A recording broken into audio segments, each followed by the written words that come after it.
ایک نوجوان گھر میں داخل ہوا، تھکا ہارا، ٹینشن، لیگ پولنگ، ٹریفک، مصیبتیں، آزمائشیں. اپنی امی سے کہنے لگا امی میں کیا کروں، بہت آزمائشیں اور مصیبتیں آ رہی ہیں. امی نے کہا چپ کر کے میرے ساتھ کچن میں آ جاؤ. کچن میں 3 چولہوں پہ 3 ساس پین پڑے تھے. امی نے تینوں کے اندر پانی ڈالا اور چولہا جلا دیا. پانی گرم ہونا شروع ہوا. ایک میں آلو ڈالے، ایک میں انڈے، اور کہا ایک کے اندر کافی ڈال دو.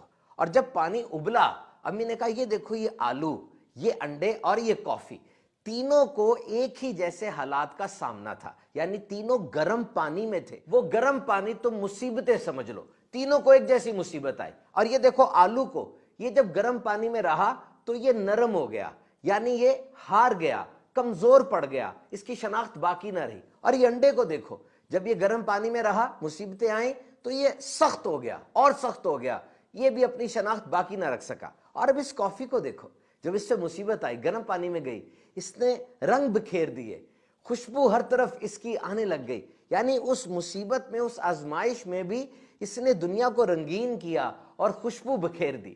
اس سے ثابت ہوتا ہے کہ مصیبتیں، آزمائشیں سب پر آتی ہیں، لیکن ان کا ریئیکشن کیا ہوتا ہے یہ میٹر کرتا ہے. تمہارا ایٹیچیوڈ کیا تھا؟ جیسے آکسیجن ملتی ہے نا، اسی طرح مصیبتیں، آزمائشیں بھی ضرور آتی ہیں. اپنا ایٹیچیوڈ درست کرو.